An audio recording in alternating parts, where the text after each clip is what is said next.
জীবনের শেষ নিঃশ্বাস পর্যন্ত এই পাপ থেকে বেঁচে থাকবো, তবে তাদের সফলতা কেউ ঠেকাইতে পারবে না।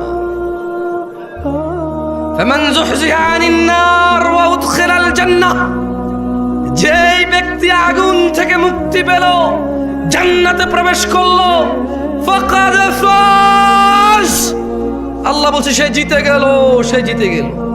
কে জিতছে? কে জিতছে?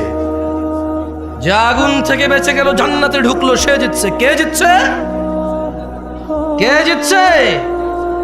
যে 3 গোল দিছে সে? কে জিতছে? বলেন বলেন, মুখস্থ করেন, ঠোঁটের মধ্যে নিয়ে আসেন, দেখেন না মুখের থেকে হৃদয় ঢোকে কিনা। কে জিতছে? নাকি যে ছক্কা মারছে? কে জিতছে? নাকি যে চাকরি পাইছে? কে জিতছে? নাকি যে নেতা হইছে? কে জিতছে? নাকি যে ব্যবসায়ী হইছে? কে জিতছে? যার বাপের 20 বিঘা জমি সে, নাকি যে আগুন থেকে মুক্তি পাইছে? সুসংবাদ, সুসংবাদ। কি আল্লাহ পাইছো? আমি মাঝে মধ্যে চিন্তা করি, আল্লাহ এত দয়ালু না হলে, আল্লাহ এত দয়ালু না হলে আমরা পৃথিবীতেই শেষ হয়ে যেতাম। আল্লাহ তাআলা কোরআনে বলছেন, মনোযোগ দিয়ে শোনেন, ইল্লা মান তাব, ও চোরের দলেরা, ও জানাখোররা, ও নেশাগ্রস্তরা, ও অত্যাচারীরা, ও জালেমরা, ও ইসলাম বিদ্বেষীরা, ও আল্লাহদ্রোহীরা, ইল্লা মান তাব, সুযোগ, সুযোগ, মহা সুযোগ, অফার, অফার, বিশাল অফার। ওহো, কি ঘোষণা আল্লাহ! অতঃপর যেই ব্যক্তি অন্যায়, চুরি হোক, যা হোক, নেশা হোক, জনা হোক, যে কোনো অন্যায় হোক, ইল্লা মান তাব, অন্যায় যত হোক, যে ব্যক্তি অন্যায় থেকে তওবা করলো, ফিরে আসলো, ওয়া আমানা, আল্লাহর প্রতি ঈমান আনলো, ওয়া আমিলা আমালান সালিহা, অপরাধ জমিন থেকে আসমানের মেঘমালা, অপরাধ জমিন পরিপূর্ণ হয়ে আছে, অপরাধ সাগরের অতুলনীয় জায়গায় পৌঁছে গেছে। আল্লাহ বলছে খালি ফিরে আয় রে, তোর অপরাধ কতটুকু অপরাধ, তো ফিরে আয়, মাপ চা, ঈমান আন, ভালো কাজ কর। তো বয়স তো 70 হয়ে গেছে, 35 হয়ে গেছে, 40 হয়ে গেছে, ডেলি একটা মেয়ের সাথে শুয়েছি, ডেলি 2 লিটার মদ খাইছি, আল্লাহ ফিরে আসলে হবে? আল্লাহ বলছে, আরে শোন, যদি তুই ফিরে আসস, ঈমান আনস, ভালো কাজ করস, এগুলো তোর গুনাহ পৃথিবী সমান, ফাউলাইকা ইউবাদদিল, আল্লাহ তোর গুনাহ এগুলাকে মাপ তো করবে, সব গুনাহকে, ইউবাদদিলুল্লাহ সাইয়্যাতিহিম হাসানাত, তোর সব গুনাহকে, তোর নেকি নেই, তুই বয়স কম, মরে যাবে কিছুদিন পরে, বা তুই জানিস না 20 বছর বয়সে মরতে পারিস, তোর তো আমল নাই, তোর সব গুনাহকে আমি আল্লাহ নেকিতে পরিবর্তন করে তোর নেকির পাল্লা দিয়ে দেব। চ্যানেলটি সাবস্ক্রাইব করে আমাদের সঙ্গেই থাকুন। আমি কি একটা আমলের কথা শিখাই দেব আপনাদের, যে আমলটা আপনাকে কখনো জান্নাত থেকে মাহরুম করবে না, জান্নাতে যাবেনই যাবেন। তাহলে এটা শিখিয়ে দিয়ে এখান থেকে বিদায় নিতে পারবো, রাইট? আর কি লাগবে? আপনি কি চান আল্লাহর কাছে? আল্লাহর কাছে কি চান? কি চান?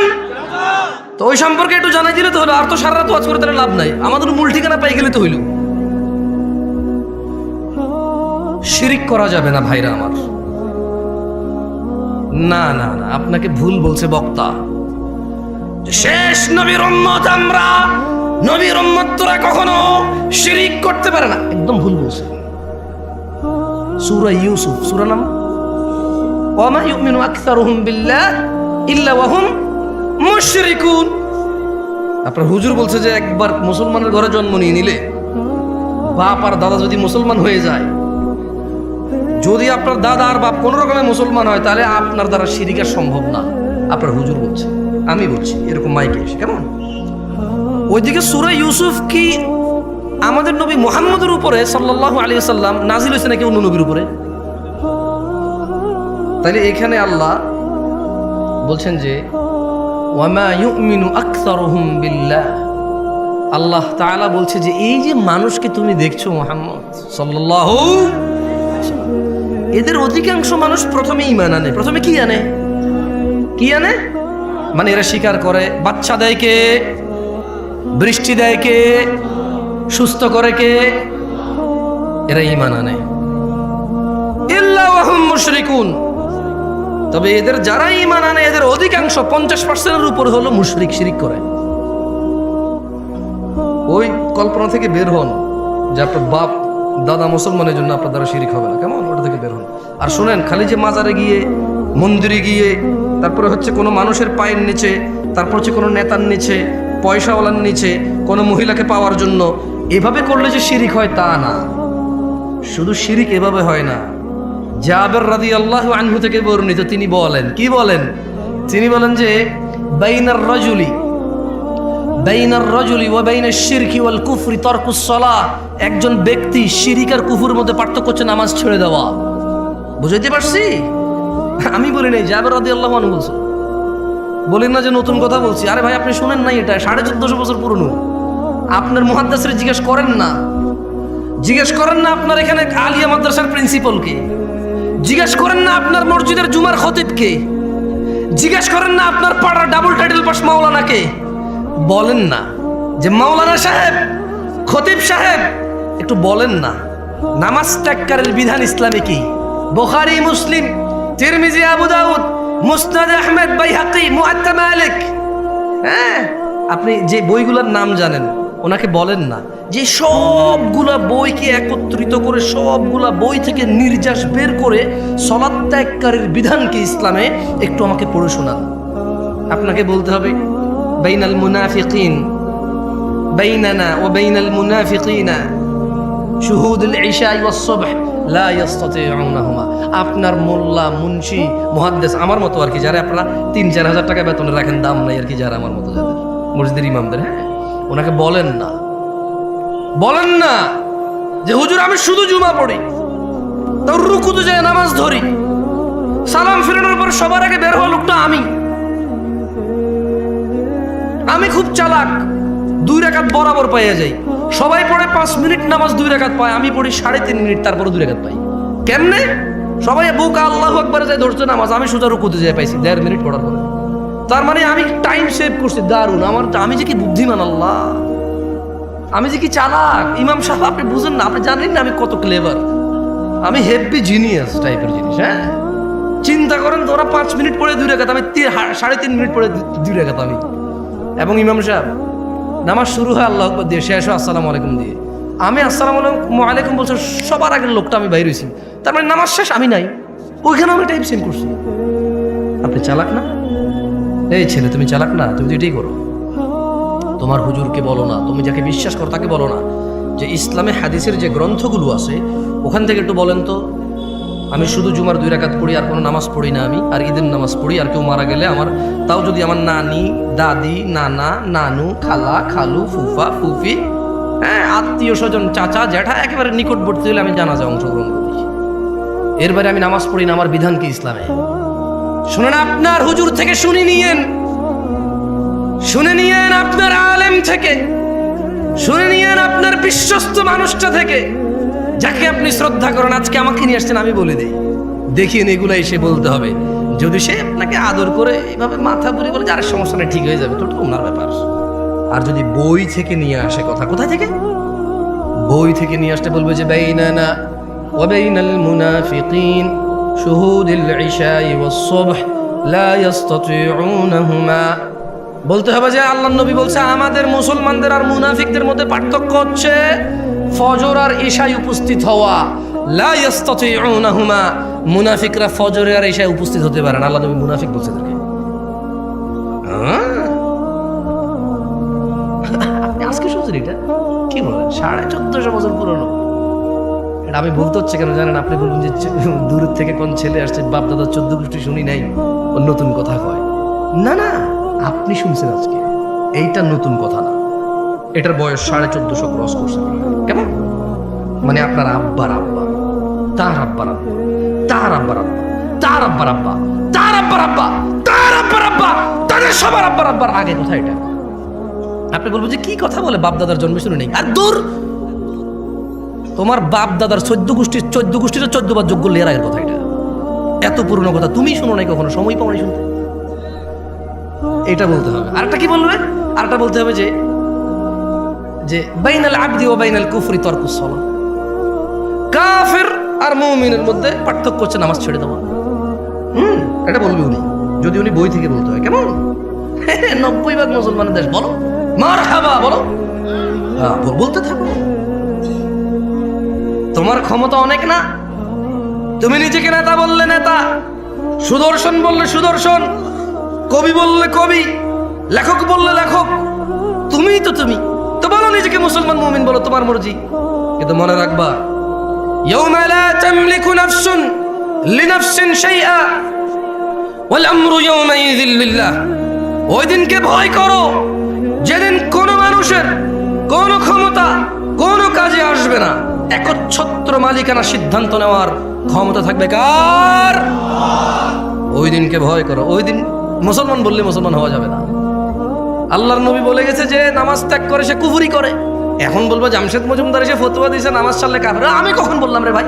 জাবের রাদিয়াল্লাহু আনহু বলছে আল্লাহর নবী বলছে যে নামাজ ছাড়ে সে কাফের। যে নিয়মিত নামাজ ছেড়ে দেয়, যে নামাজকে পরিত্যাগ করেছে, যে নামাজকে ছেড়ে দিয়েছে, যে নামাজকে নামাজের সাথে কোনো সম্পর্ক রাখলো না, নিজের সম্প্রীতি রাখলো না, কিছু রাখলো না, যে শরমে নামাজ পড়ে, জুমা না পড়লে মানুষ কি করবে? আরে বেটা ভাই আমার, জুমা আর জোহর দুইটাই ফরজ। কেমন জুমার দিনের যে 2 রাকাত জুমা আর শনিবারের যে 4 রাকাত জোহর দুইটাই ফরজ। কেমন আল্লাহ আমাদেরকে বোঝার তৌফিক দান করুন। তো আপনাদেরকে এমন একটা তথ্য, ও আর একটা ওই যে বললাম বাইনার রাজুলি ওয়া বাইনাশ শিরকি ওয়াল কুফরি তারকুস সালাহ। নিশ্চয়ই বান্দা মুশরিক কাফেরের মধ্যে পার্থক্য হচ্ছে নামাজ ত্যাগ করা। বহু দূর থেকে আসছি, এই পুরো কাউনিয়ার সবাই যদি জান্নাতে চলে যায়, যদি আমি না যেতে পারি, এতে আমার কোনো সফলতা নাই। এই পুরো কাউনিয়ার সবাই যদি জাহান্নামের নিম্ন স্তরে চলে যায়, যদি আমি মুক্তি পেয়ে যাই, এতে আমার কোনো লস নাই। তাই এমন একটা ইবাদতের কথা, এমন একটা দুষ্কৃতির কথা, এমন একটা পাপের কথা বলে যেতে চাই, যেই পাপকে পরোয়া করলে এই রাজাঘাটের মানুষের জান্নাত হবেই হবে। আমি বলিনি, আল্লাহ বলেছে। যদি রাজাঘাটের নারী ও পুরুষরা, যদি রাজাঘাটের ধনী ও দরিদ্ররা, যদি রাজাঘাটের যুবক ও বৃদ্ধরা, সুস্থ অসুস্থরা যদি সিদ্ধান্ত নেয় এই পাপ সম্পর্কে আমরা সতর্ক হব, জীবনের শেষ নিঃশ্বাস পর্যন্ত এই পাপ থেকে বেঁচে থাকব, তবে তাদের সফলতা কেউ ঠেকাইতে পারবে না।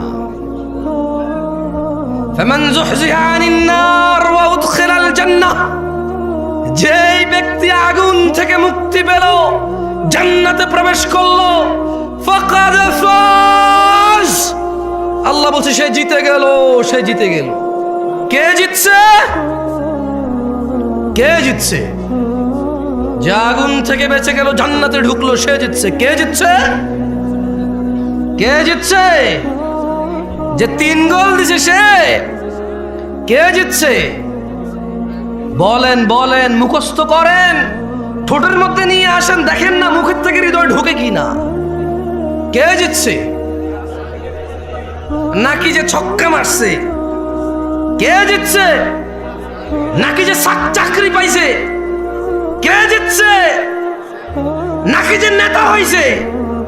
কে জিতছে? নাকি যে ব্যবসায়ী হইছে? কে জিতছে? যার বাপের 20 বিঘা জমি সে, নাকি যে আগুন থেকে মুক্তি পাইছে? সফলতা আল্লাহর কাছে জান্নাত ছাড়া আর কিচ্ছু না।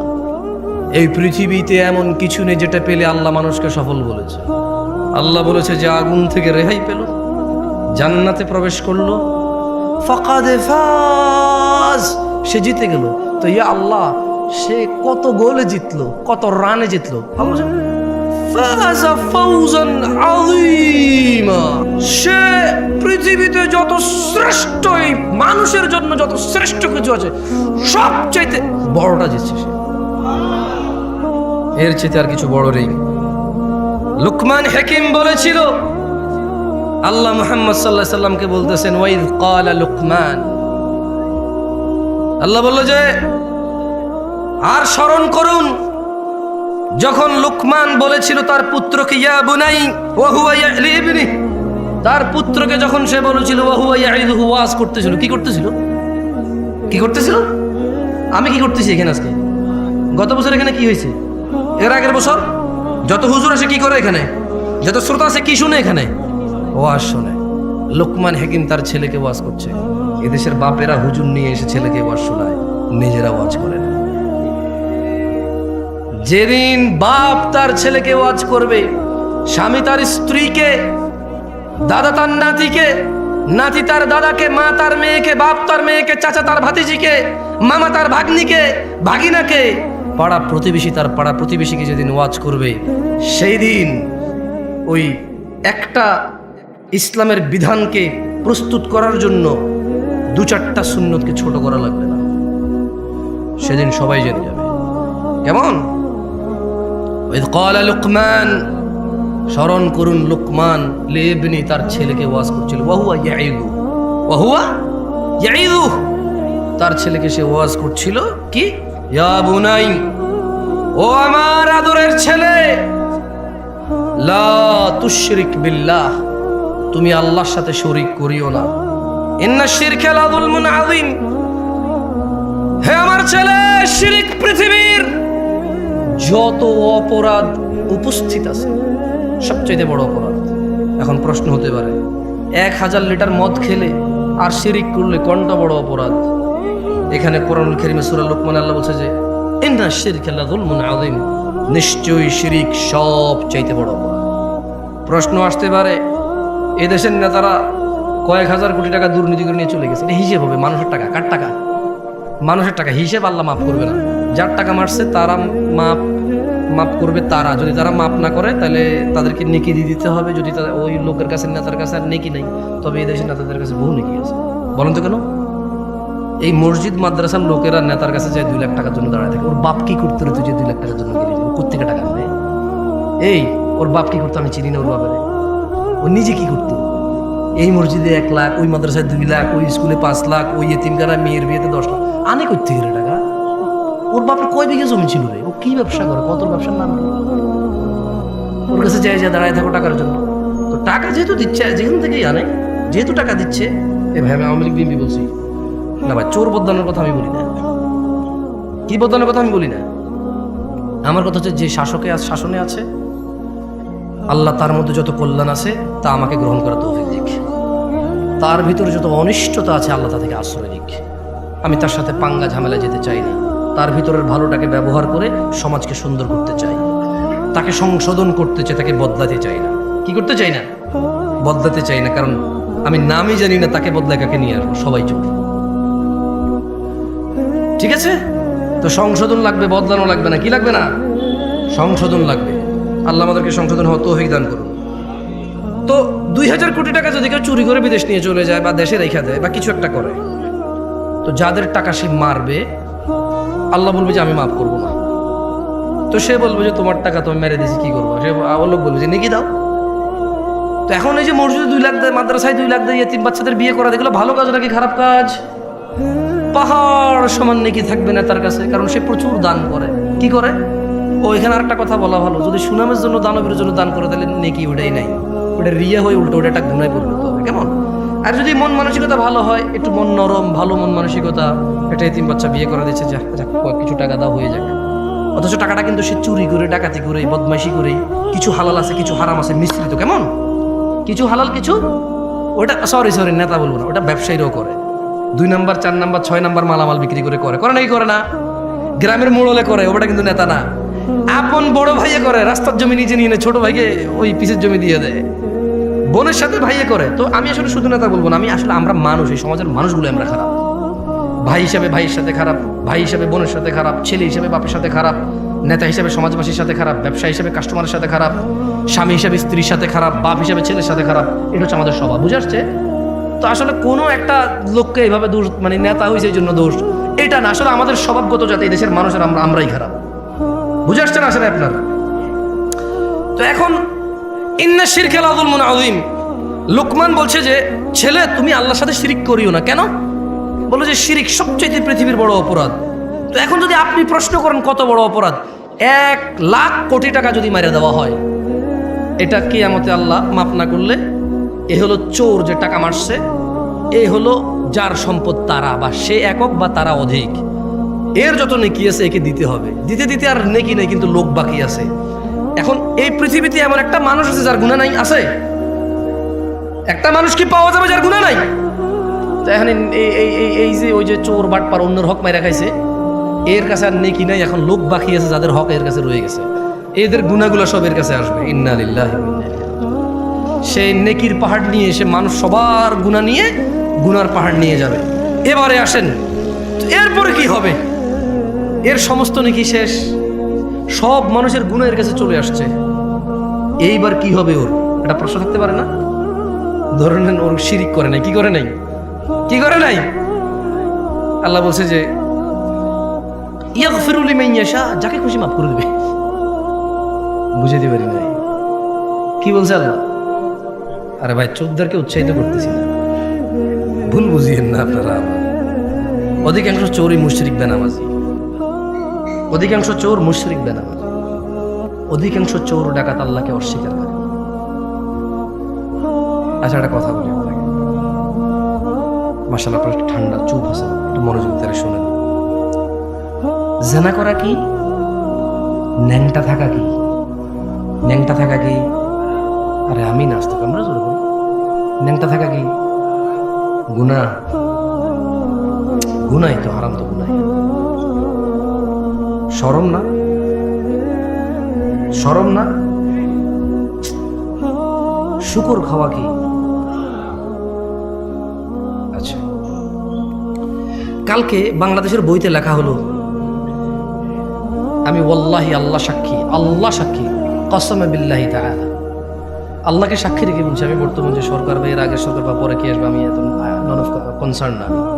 ধরেন নিজের শিক্ষা নীতিমালা হয়, অনেক কিছু বইতে আসতেছে, যেমন এই দেশের সায়েন্স আর্টসের অনেক বইতে লেখা আছে সব ধর্ম ম্যান মেড, মানুষের বানানো ধর্ম, কেমন লেখা আছে বইতে। আপনি কি করবেন? কি করবেন আপনি? টিচার পড়াবে না? এটা পড়াবে, ছাত্ররা পড়বে। ধরেন কালকে বইতে লিখলো, বছরে একটা দিন আমরা নির্ধারণ করব, ওই দিনের নাম দিব আমরা দুঃখ ভোলা দিবস। কি ভোলা দিবস দিব? আরে ভাই, যারা মাতাল তারা সবাই কয় কেন খায়? কয় দুঃখ ভোলার জন্য খায়। বুঝতে পারছি না পারি নাই? এটা সিগারেট খোর পর্যন্ত সিগারেট খায় দুঃখ ভোলার জন্য। কি বলার জন্য? দুঃখ ভোলার জন্য। তো ধরেন এরকম একটা দিবস চালু হলো তর্কের খাতিরে, যে বছরে একদিন আমরা সবাই সুন্দর করে সেজে গুজে মেয়ে ছেলে একাকার হয়ে আমরা দুঃখ ভোলা দিবস পালন করব। ধরেন টিচাররা এটা শিখাবে, বাচ্চারা বলো তো দুঃখ ভোলা দিবস কোন দিন? আমরা বললাম অমুক দিন। এরপর আমরা সবাই আইলাম, বাপের থেকে 2, 4, 500, 1000 যেই টাকা বিয়ার পাওয়া যাবে, মদ পাওয়া যায়, সবাই 1 বোতল 2 বোতল করে নিয়ে আইলাম। নিয়ে আয়া আমরা সবাই একসাথে হইলাম, হয়ে আমরা কি পালন করব? দুঃখ ভোলা দিবস। আপনি আপনার বাচ্চাকে মদ কিনে দিবেন? দিবেন না? কেন? কেন?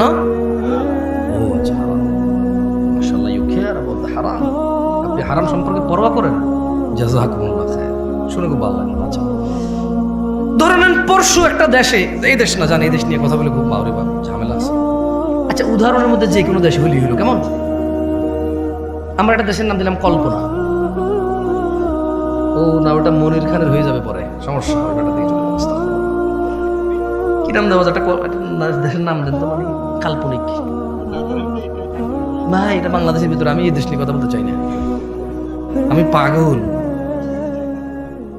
এত বড় ভুল আমি করবো না, দাঁড়ান। টংটাং,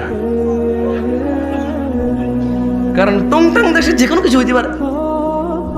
যে দেশের নাম টংটাং, সেই দেশে যে কোনো কিছু হইতে পারে।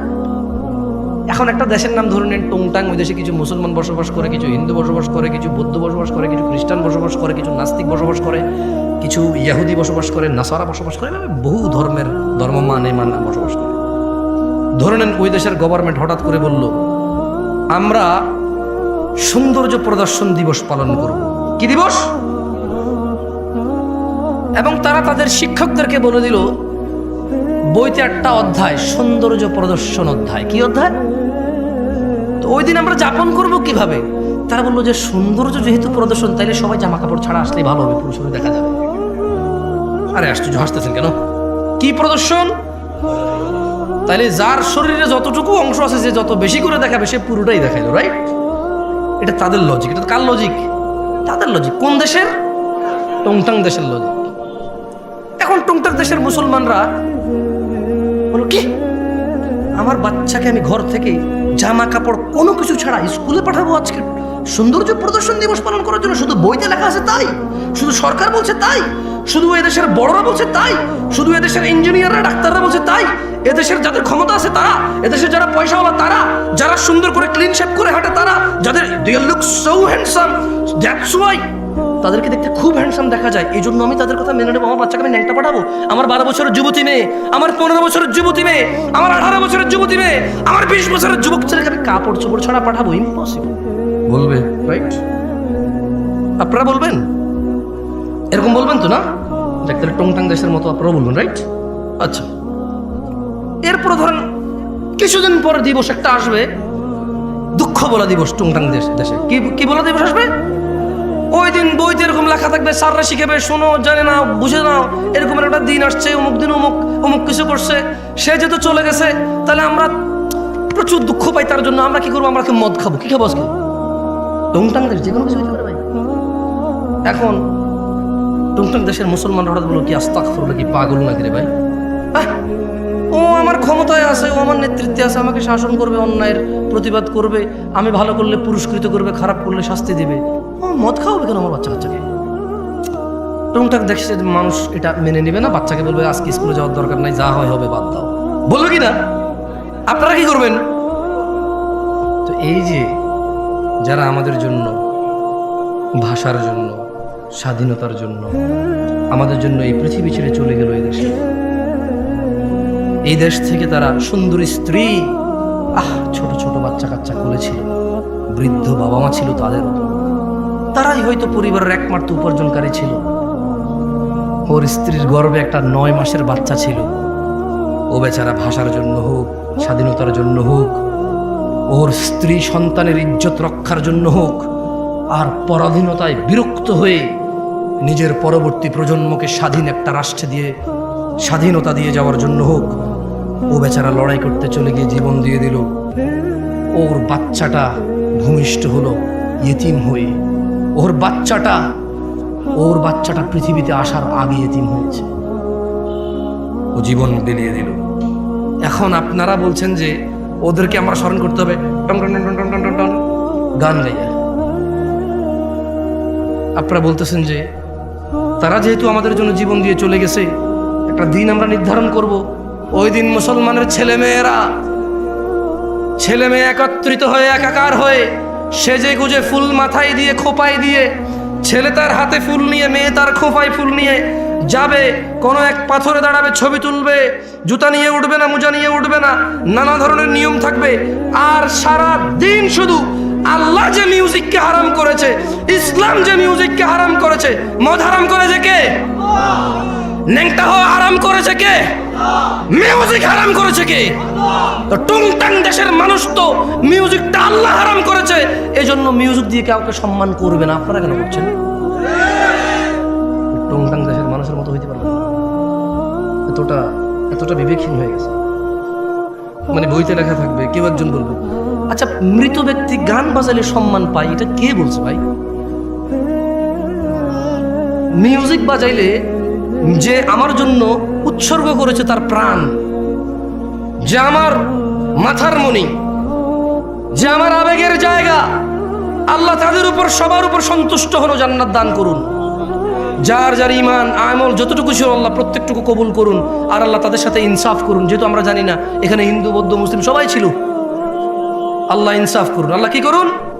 কথা বলছিলাম, লুকমান তার ছেলেকে ওয়াজ করছিল, লা তুশরিক বিল্লাহ, আল্লাহর সাথে শরীক করিও না।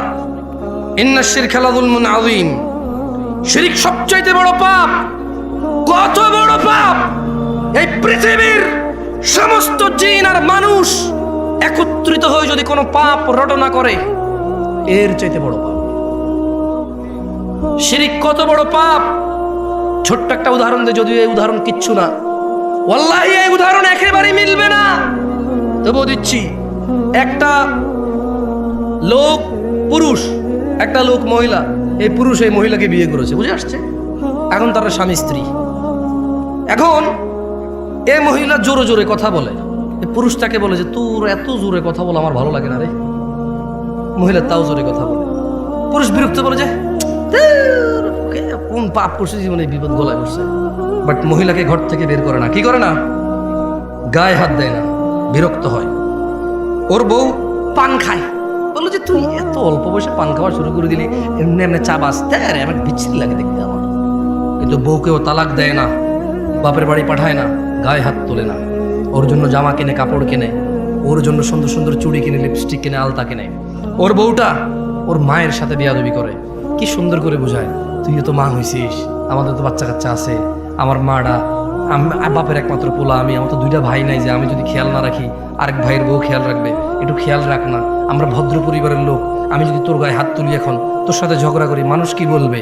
ছেলের মাও বোঝে যে পরিবারটা সম্মানী, এই জন্য ছেলের বউ যত কিছুই করুক অতটা মানে প্রতিক্রিয়া দেখায় না, মনে করে যে বোঝে না, অবুঝ, এরকম করে ছেড়ে দেয়। ও বউয়ের গায়ে হাত তোলে না, বাপের বাড়ি পাঠায় না, তালাক দেয় না। ছেলেটা প্রায় তার বউয়ের মোবাইল এঙ্গেজ পায়, যখনই বলে তোমার মোবাইল ব্যস্ত পেলাম কেন, বউ বলে যে খালার সাথে কথা বলতেছি, মার সাথে কথা বলতেছি, বোনের সাথে কথা বলতেছি। সে প্রায় এঙ্গেজ পায়, বিরক্ত হয়। ছেলেটা তার বউকে বলে তুমি ফেসবুক কেন চালাও, আমার পছন্দ না। তার বউ বলে যে চালাবো না, এরপরে বলে যে শুধু এই তো মাঝে মধ্যে একটু স্ক্রলিং করবো, আমি কারোর মেসেজ টেসেজ দিই না।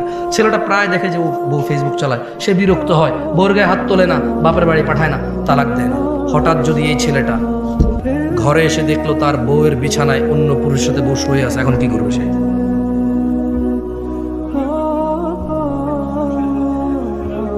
কেন রাগে মেরে ফেলবে কেন? ও কি ইসলাম বোঝে না? ও তো মুসলমান ছেলের কথা বলতেছি আমি। তুমি কোন ছেলে, তুমি কোন ধর্মের ছেলে?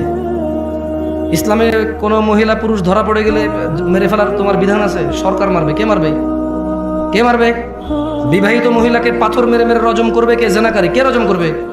কে রজম করবে? তুমি তো গায়ে হাত দিতে পারো না, তুমি ধর্ম বুঝো না। তো যটুক আছে ওটুক নিয়ে মস্করা করো, গজল গায়া গায়া, যটুক টুকটাক দেখা যায় ওটুক নিয়ে মস্করা করো, গজল গায়া, গান গায়া, সিনেমা নাটক করে, কৌতুক করে ধর্ম শিখাও। এখন সিনেমা করে দেখি তো, টেলিভিশনে আসে একটা ইসলামের শিক্ষা, কোরআন হাদিস দিয়ে আর হচ্ছে না, এবার নাটক করে শিখাইতে হবে। এই পর্যায়ে চলে গেছো তুমি। কেন আমার বাপ মেরে ফেলবা কেন? ওর বউ আরেকজনের সাথে শুয়ে আছে, তুমি মেরে ফেলবা কেন? তোমার বউ তোমার মেরে ফেলা বৈধতা আছে ওই মহিলাকে? বলে যে মেরে ফেলবার আগে ওকে তালাক দেওয়া বৈধতা আছে, ওকে বাপের বাড়ি পাঠিয়ে দেওয়ার বৈধতা আছে, মুসলমান শাসকের হাতে তুলে দেওয়ার বৈধতা আছে। যে বিচার হোক, আর বিচার হবে কেন? বিবাহিত মহিলা জানা করলো কেন? বিবাহিত পুরুষ জানা করলো কেন? ওর বিচার হবে, ওকে পাথর বেঁধে মেরে ফেলতে হবে। কে মারবে? শাসক মারবে, পুলিশ। এই দেশে পুলিশ আছে না? অথবা কোনো বাহিনী তৈরি হবে, সরকার তৈরি করবে। কে তৈরি করবে? হুজুর আমাদের দেশ সরকার। তো আমি তোমার দেশ নিয়ে কথাই বলতেছি, আমি কথা বলতেছি ইসলাম নিয়ে। আমি কি এখন বাংলাদেশকে হিসেব করে কথা বললে হবে? ইন্ডিয়া, পাকিস্তান, সৌদি আরব, ইরান, নেপাল, ভুটান নিয়ে কথা বললে হবে? আমি কথা বলতে হবে ইসলামের বিধান নিয়ে। এবার কি তোমার আছে আর কি তোমার নাই? যা তোমার আছে তা তুমি পাবা, আর যা তোমার নাই জব তুমি আল্লাহকে দিবা। আমি এখানে কি করবো? আমার কি করার আছে, কি ক্ষমতা আছে আমার করার? এই তোমরা কি কথা বুঝো আমার?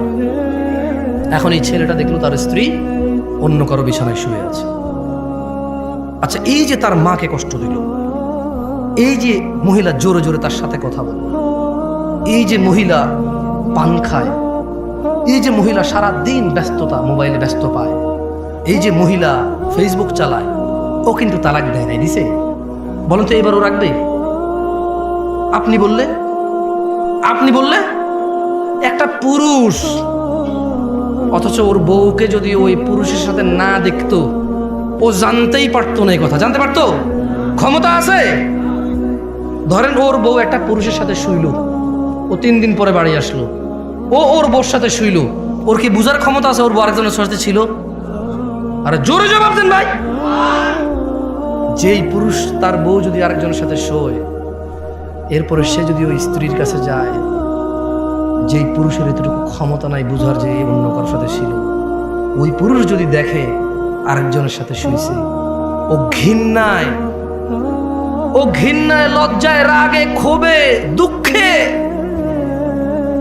ওকে পুরো পৃথিবীর বিনিময় দিলেও বলবো যে বউ আমি রাখবো না ভাই। যার ভিতরে ন্যূনতম লজ্জাবোধ আছে, গায়রাত আছে, গায়রাত মানে বোঝেন আত্মমর্যাদা, কি মর্যাদা, সে রাখবে না। তো বলবো যে ভাই এত কিছু জানি না, আমি জুলুমের শিকার হয়ে গেছি, ওর মোহর কত 20 লাখ, এ ভাই একটা কিডনি খুল লইয়া যায়, সরা দেখলে আমার মেজাজ গরম হয়। আল্লাহ এরকম বলবে। যার ভিতরে ন্যূনতম আত্মমর্যাদা আছে সে বলবে যে 20 লাখ তো নাই, কিডনি একটা নিয়ে যা, 2 কিডনি লাগে না, 1 কিডনি বাঁচা যায়, ওর নিয়ে বাঁচা যাবে না ভাই। কিডনি ছাড়া বাঁচা যাবে গ্যারান্টি আছে, ওর সাথে বাঁচবো না। ও আমাকে ধোকা দিছে, ও আমার বংশ মর্যাদা নষ্ট করছে, ও আমার বংশ নষ্ট করে দিছে। এখন যে বাচ্চাটা আছে এটা কি আমার না আমার, আমি সেই সন্দেহে আছি। ও আমার আগামী প্রজন্ম ধ্বংস করে দিছে। আমার আগামী প্রজন্মের যে বাতি আমার, সে বাতি আমার কিনা আমি জানি না, আমি এতটা দুঃখে আছি। এবং যে নিষ্পাপ সন্তানটা আছে ওর ঘর থেকে হইছে, ওকে বিদায় করে দেওয়ার পর ওই বাচ্চাটাকে দেখলে আমার ওর কথা মনে পড়বে, আর আমি সন্দেহে থাকবো এটা কি আমার বাচ্চা না অন্য কারো। ওকে সরাও, কিডনি নিয়ে যাও, ওকে সরাও, 1 কিডনি দিয়ে বাঁচা যায়। ও আমার আগামী প্রজন্ম ধ্বংস করে দিছে, ও আমার বংশের বাতি শেষ করে দিছে, ওকে সরাও। সেই জায়গায় শিরিক আল্লাহ কিভাবে মানবে?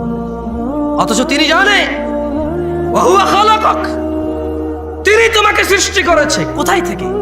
এক বিন্দু তুচ্ছ পানি থেকে, যেটা তোমার বাপের পাজরের হাড়ে ছিল। এই পিছনের হাড়ে ছিল যে পানিটা, ধাক্কা দিয়ে যে পানিটা বের হয়, যে পানিটা যে কারো হাতে লাগলে গোসল করতে হয়, এভাবে ঘিন ঘিন করে টিস্যু দিয়ে মুছে ফেলবে, এমন তুচ্ছ পানি হতে তোমাকে সৃষ্টি করছে। তুমি তো মনে করো তুমি জোয়ান, তোমার বাপ জোয়ান ছিল না। তুমি মনে করো তুমি জোয়ান থেকেই যাবা, ছোট ভাই আমার, তুমি আর বৃদ্ধ হবা না, খবরদার।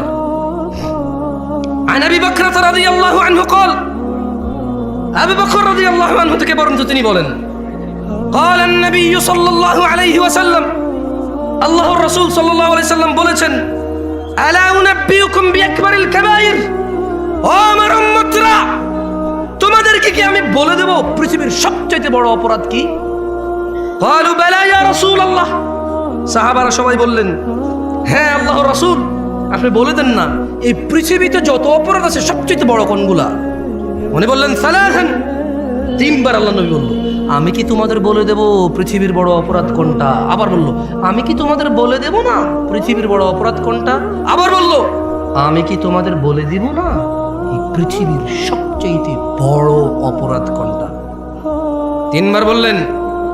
সাহাবারা বলল, হ্যাঁ আল্লাহ নবী সাল্লাল্লাহু আলাইহি সাল্লাম বলে দেন। বলেন, আল ইশরাকু বিল্লাহ, পৃথিবীর সবচেয়ে বড় অপরাধ আল্লাহর সাথে শিরিক করা। ওয়া উকুকুল ওয়ালিদাইন, দ্বিতীয় বড় অপরাধ বাবা মায়ের অবাধ্য হওয়া। ওই যে মহিলাটা চিকন হ্যাংলা পাতলা 50-55 বছরের বৃদ্ধা, ওই যে পুরুষটা এখন কোনো কাজ নাই, একটা পাঞ্জাবি আর লুঙ্গি পরে এরকম ওয়াজ মাহফিলে যায়, কোনার দোকানে গিয়ে 2 কাপ চা খায়, আবার ঘরে চলে আসে, ওকে কোথাও ডাকা হয় না, ওকে কেউ 5 পয়সার দাম দেয় না। এই তুচ্ছ এই হ্যাংলা পাতলা বুড়ার বুড়ি, আল্লাহর নবী বলছে, এই বুড়া বুড়ির যদি তোমার মা বাপ হয়, ধাক্কা দিলে পড়ে যাবে যে লোকটার এখন চাকরিও নাই, ব্যবসাও নাই, তুমি যদি ওকে উপার্জন করে না চিকিৎসা করাও, না খাওয়াও, ও বেচারা অসুস্থতায় ভুগবে, ক্ষুধায় ভুগবে। এমন দুর্বল একটা মানুষ।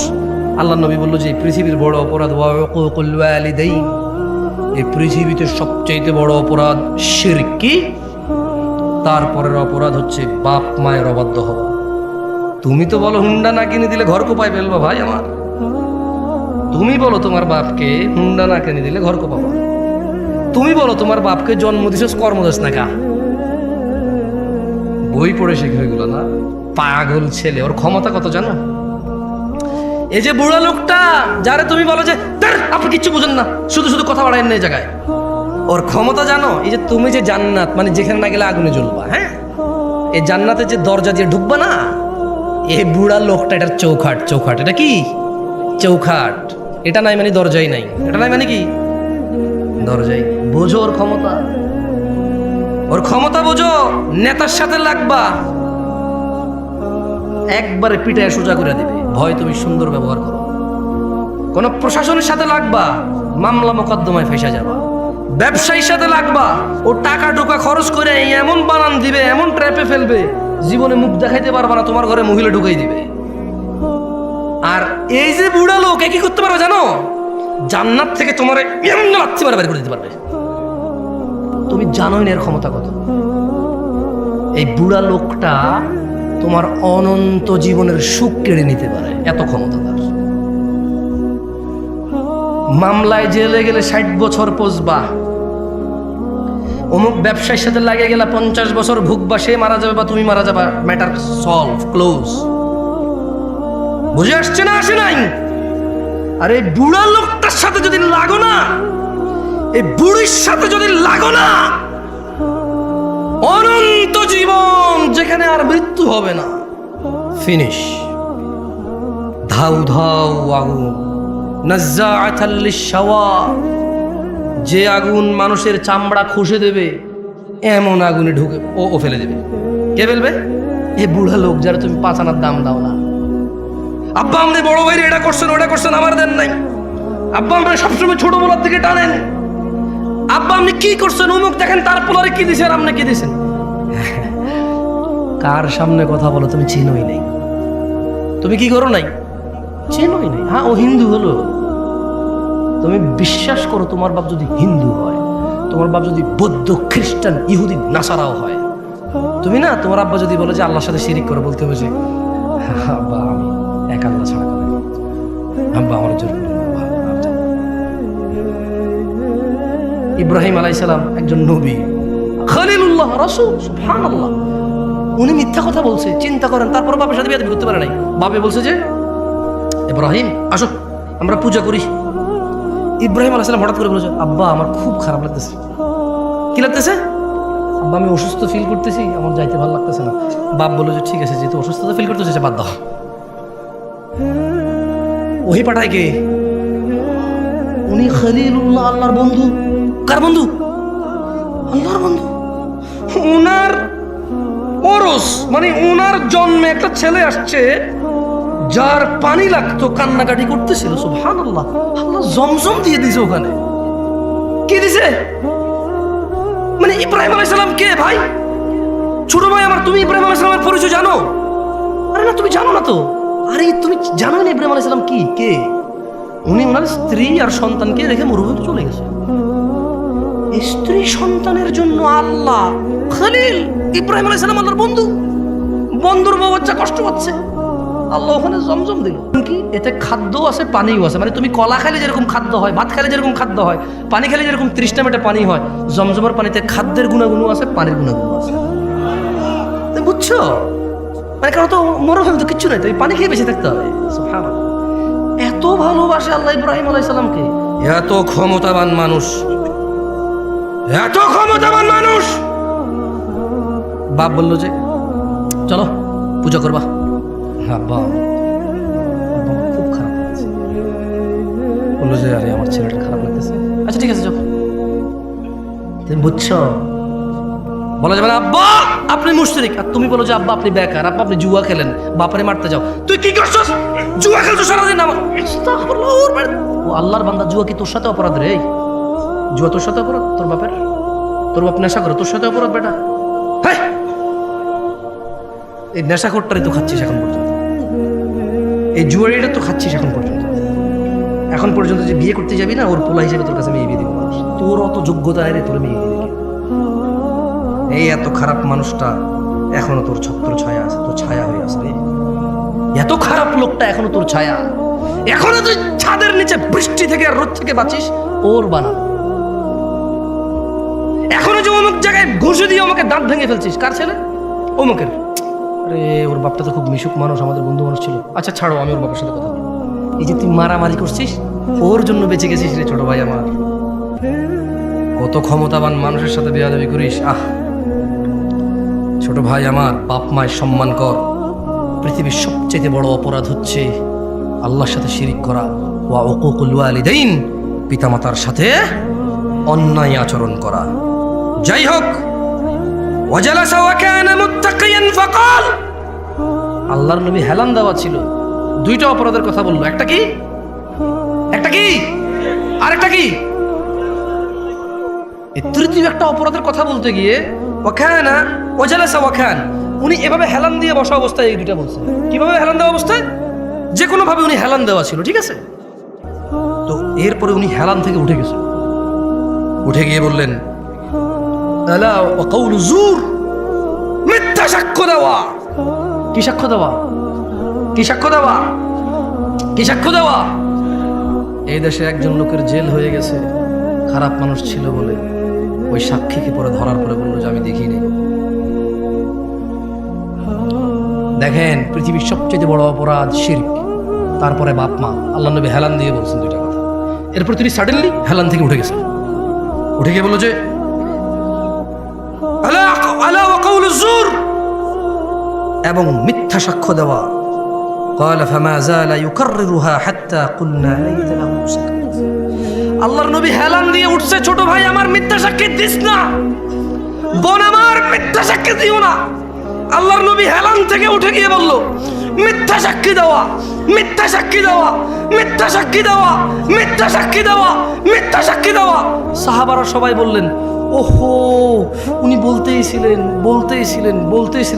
আমরা সবাই ইতস্তত বোধ করলাম যে আহা, এইবার যদি আল্লাহ নবী একটু চুপ করতো, এইবার যদি আল্লাহর নবী একটু নীরব হইতো। এই মিথ্যা সাক্ষ্য দেওয়ার কথা উনি বলতেছিলেন, রিপিট again. তিনি এটা বলছেন। সাহাবারা ভাবতে বাধ্য হলেন, ও আল্লাহ নবীর কষ্ট হচ্ছে, বলতেছে যদি উনি একটু আবার বন্ধ করতে পারেন। মিথ্যা সাক্ষ্য দেওয়া এত বড় অপরাধ, বুঝে আসছে?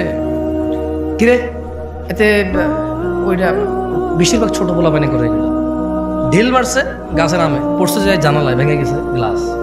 তো বাড়িওয়ালা বলে যে কে মারছে, তুই দেখছিস? আমি দেখিনি। কি বলে আমি দেখিনি।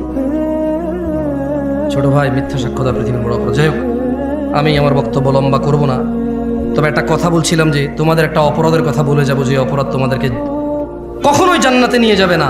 আর তোমাদের এই একই অপরাধের কথা বলে দেবো, বলছিলাম যে অপরাধ তোমাকে জান্নাতে, যে আমল তোমাকে জান্নাতে নিয়েই ছাড়বে। কি জান্নাতে যেতে রাজি আছো? কারা কারা জান্নাতে যেতে রাজি? আল্লাহ আমাদের কবুল করুন। শোনো আমার ভাইরা, যে অপরাধ ক্ষমা হবার নয়। দেখো, ওই যে বললাম দুর্নীতি, চাঁদাবাজি, মিথ্যা, বহুত কিছু অপরাধ আছে, একটা অপরাধ ক্ষমা হবে না। আল্লাহ বলছে ইন্নাল্লাহ, নিশ্চয়ই আল্লাহ, লা ইয়াগফির, ক্ষমা করবে না, আইয়ুশরাকা বি, যে আল্লাহর সাথে শিরিক করে, ওয়া ইয়াগফির, ক্ষমা করে দেবে, ক্ষমা করে দিতে পারে, ক্ষমা করবেন ওনার ইচ্ছা, মা দুনা যালিক, পৃথিবীতে যত অপরাধ আছে, লিমান ইয়াশা, ওনার ইচ্ছা, যে কোনো যত খুশি অপরাধ মাফ করবেন, শিরিক ছাড়া। ওয়া মান ইউশরিক বিল্লাহ, যে আল্লাহর সাথে শিরিক করলো, ফাকাদ দাল্লা দালালান বাঈদা, সে সবার চাইতে বেশি পথভ্রষ্ট হলো। দ্বীনি ভাইরা, তাওহীদের দিকে ফিরে আসুন। আল্লাযীনা আমানু ওয়া লাম ইয়ালবাসু ঈমানাহুম বিযুলমিন উলাইকা লাহুমুল আমন ওয়া হুম মুহতাদুন। হিদায়াত প্রাপ্ত কেউ নয় এই পৃথিবীতে, কোন মোল্লা, মুন্সি, গাজী, হাজি, মুফতি, মুহাদ্দিস, সাধারণ অসাধারণ, পুরুষ নারী, ধনী দরিদ্র, কেউ হিদায়াত প্রাপ্ত নয় ওই ব্যক্তি ছাড়া। আল্লাহ বলছে যারা ঈমান আনছে। কি আনছে? এরপরে বললেন যে এবং তাদের ঈমানের সাথে শিরিককে যুক্ত করে নাই। দেখছেন, সূরা ইউসুফে বলছে ঈমান আনার পর শিরিক করে, রাইট? সূরা ইউসুফে কি বলছে? ঈমান আনার পর। এই দেখেন, এই যে এটা কি সূরা আল আনামের ৩০ নম্বর আয়াত, এখানেও সেম কথা বলতেছে। তার মানে মুসলমান হওয়ার পরেও মানুষ শিরিক করার সম্ভাবনা, মুসলমান হওয়ার পরে শিরিক করার কি তো নাইলে আল্লাহ কেন কোরআনে বলতেছে সূরা আল আনামে যে আল্লাযীনা আমানু, যারা ঈমান আনে, ওয়া লাম ইয়ালবাসু ঈমানাহুম বিযুলম, এবং তাদের ঈমানের সাথে শিরিক করে না, উলাইকা লাহুমুল আমন, নিরাপত্তা তাদের জন্য যারা ঈমানের মধ্যে শিরিক করে না, ওয়া হুম মুহতাদুন, এবং এরাই হেদায়েত প্রাপ্ত। যারা ঈমানের সাথে শিরিক করে না। দিনী ভাইরা, আমি বক্তব্য লম্বা শেষ করে চলে যাবো, অনেক দূরে যাবো, আপনারা অনেক দূর থেকে আসছেন। অনেক দেখেন, শিরিক যদি না বুঝে আসে আপনার, আমি আপনাকে আবারও একটা হাদিস, কয়টা হাদিস? একটা হাদিস আমি আপনাকে পড়ে শোনাই, এখান থেকে বিদায় নিতে চাই। আপনারা আমার মুখে মুখে কি হাদিসটা পড়বেন? ঠিক আছে, শোনেন। মক্তবে পড়ছেন কারা কারা? হাত তোলেন তো। মক্তবে মক্তবে মক্তবে পড়ালেখা করছেন? মাশাআল্লাহ মাশাআল্লাহ, তাইয়্যিব তাইয়্যিব। শোনেন, বলেন আন, জোরে, আন সাঈদ ইবনুল মুসাইয়িব রাদিয়াল্লাহু আনহু আন্না রাসূলুল্লাহ সাল্লাল্লাহু আলাইহি ওয়াসাল্লাম قال, বলেন সাঈদ ইবনুল মুসাইয়িব রাদিয়াল্লাহু আনহু থেকে বর্ণিত, তিনি বলেন আল্লাহর রাসূল বলেছেন সাল্লাল্লাহু আলাইহি ওয়াসাল্লাম। আমি গজল বেশি একটা পছন্দ করি না, কেন জানেন? কারণ গজলে নবীউন নবীউন নবী, নবী নবী নবী বলতে থাকে, সাল্লাল্লাহু আলাইহি ওয়াসাল্লাম বলার সুযোগ নেই গায়কের। গায়কের কি বলার সুযোগ নেই? কারণ সুর মিলাতে চাইলে সুর পাল্টে যাবে। কি পাল্টে যাবে? আচ্ছা, এখানে তো আলেম ওলামারা আছেন, বলুন তো আল্লাহ নবী সাল্লাল্লাহু আলাইহি ওয়াসাল্লামের নাম আসলে দুরূদ পড়তে হয় কিনা? হয় কিনা? নাকি গজলে মাপ আছে, গানে মাপ আছে, ওয়াজে মাপ আছে, বৈঠকে মাপ আছে, ঝগড়ায় মাপ আছে? না, আল্লাহ নবীর নাম আসলে আলাইহিস সালাম, মিনিমাম কি বলতে হবে? আলাইহিস সালাম। মিনিমাম কি? ধরেন সাল্লাল্লাহু আলাইহি ওয়াসাল্লাম, অনেক বড় হয়ে যায় না? একবারে বলতে পারতেছেন না, লিস্ট বলতে হবে মুহাম্মদ আলাইহিস সালাম, মানে মুহাম্মদ, ওনার উপরে দুরূদ বর্ষিত। বুঝে আসছে? তো এই জন্য আসলে আমার অনেক সময় গজল ভালো লাগে না শুনতে, বিরক্ত লাগে শুনতে। কারণ আল্লাহ রাসূল সাল্লাল্লাহু আলাইহি ওয়াসাল্লামের নাম এতবার বলে বলে বলে, বাকিরাও মাথা নাড়ায়, শ্রোতাও বলে না, গায়কও বলে না, কেউ বলে না। সুযোগই নেই, কারণ পরে সুরই মিলবে না। পরে কি মিলবে না? বলেন, সুর মিলানো জরুরি নাকি আল্লাহ নবী সাল্লাল্লাহু আলাইহি ওয়াসাল্লামকে সম্মান করা জরুরি? যাক, বলেন বাইনানা ওয়া বাইনাল মুনাফিকিন, বাইনানা ওয়া বাইনাল মুনাফিকিনা, জোরে বলেন সবাই, শুহুদুল ইশা ওয়াস সুবহ লা ইস্তাতিউনাহুমা। এখানে বলছে যে আল্লাহ নবী সাল্লাল্লাহু আলাইহি ওয়াসাল্লাম বলেছেন, মুসলমান আর মুনাফিকের মধ্যে পার্থক্য হচ্ছে ফজর আর ইশায় উপস্থিত হওয়া, মুনাফিকরা পারে না। এবার বলেন আন জাবির রাদিয়াল্লাহু আনহু, জাবির রাদিয়াল্লাহু আনহু থেকে বর্ণিত, তিনি বলেন, একটু জোরে বলেন, মুখস্থ করেন এটা। আমি চলে যাব, গত বছরও আসছে, আগামী বছরও আসবে, কোনো লাভ হবে না। আপনারা একটু মুখস্থ করেন, দেখেন কোনোদিন যদি কাজে চলে আসে। কেমন? অনেক সময় দেখেন একটা নাট পড়ে আছে, কোনো কাজে লাগে না, হঠাৎ এক জায়গায় লেগে যায়, এবং যে জায়গায় লাগে এই জায়গায়, মানে আপনি নাইলে যে কি হইতো আল্লাহ জানে, নাইলে যে কি হইতো আল্লাহ জানে। মুখস্থ করে নেন, ধরে নেন, ওই স্পায়ার নাটই ধরে নেন নাই একটা হাদিস, দেখেন না কোন দিন কোন কাজে লেগে যায়, আর আপনার কিচ্ছু লাগবে না। বলেন জাবির রাদিয়াল্লাহু আনহু থেকে বর্ণিত, তিনি বলেন আল্লাহর নবী সাল্লাল্লাহু আলাইহি ওয়াসাল্লাম বলেছেন, বাইনার রাজুলি ওয়া বাইনাশ শিরকি ওয়াল কুফরি তারকুস সালাহ। বান্দা শিরিক ও কুফরের মধ্যে পার্থক্য হচ্ছে নামাজ ত্যাগ করা। এখন আপনারা শিরিক, কুফরি, মুনাফিকি এগুলোর কি পরোয়া করবেন আপনাদের ব্যাপার। তবে একটা আয়াত পড়ে বিদায় নিব, ভালো হয়ে যাও যুবক, ছোট ভাই আমার। তোমার আব্বা জওয়ান ছিল, তো দেখো বুড়ো হয়ে গেছে, তুমি হয়ে যাও। বেঁচে থাকলে বুড়ো হওয়া আসা তুমি মরতে পারবো না। যদি বেঁচে থাকো 50, 60, 70, 80, তো বুড়া হয়েই যাবা, এই চামড়া ভাঁজ হয়েই যাবে, এই যৌবন থাকবে না, থাকবে না চিরকালে দাপট আর নেতৃত্ব আর ব্যবসা বাণিজ্য, সম্পদ, গ্রহণযোগ্যতা চিরকাল থাকবে না। ভালো হয়ে যাও ভাই আমার। আচ্ছা হুজুর, আমার বয়স 50, এক ওয়াক্ত নামাজও পড়ি না জুমা ছাড়া। হুজুর, আমার বয়স 40, জুমা ছাড়া কোনো নামাজ পড়িনি, ঈদ ছাড়া।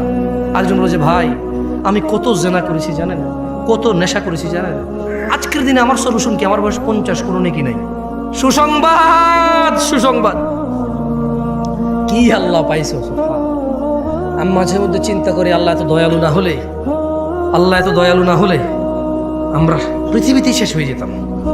আল্লাহ তাআলা কোরআনে বলছেন, মনোযোগ দিয়ে শোনেন, ইল্লা মান তাব, ও চোরের দলেরা, ও জানাখোররা, ও নেশাগ্রস্তরা, ও অত্যাচারীরা, ও জালেমরা, ও ইসলাম বিদ্বেষীরা, ও আল্লাহদ্রোহীরা, ইল্লা মান তাব, সুযোগ সুযোগ, মহা সুযোগ, অফার অফার, বিশাল অফার।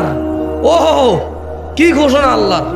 অতঃপর যেই ব্যক্তি অন্যায়, চুরি হোক, যা হোক, নেশা হোক, জানা হোক, যে কোনো অন্যায় হোক, ইল্লা মান তাব, অন্যায় যত হোক, যে ব্যক্তি অন্যায় থেকে তওবা করলো, ফিরে আসলো, ও আমানা, আল্লাহর প্রতি ঈমান আনলো, ও আমিলা আমালান সালিহা, অপরাধ জমিন থেকে আসমানের মেঘমালা, অপরাধ জমিন পরিপূর্ণ হয়ে আছে, অপরাধ সাগরের অতুলনীয় জায়গায় পৌঁছে গেছে।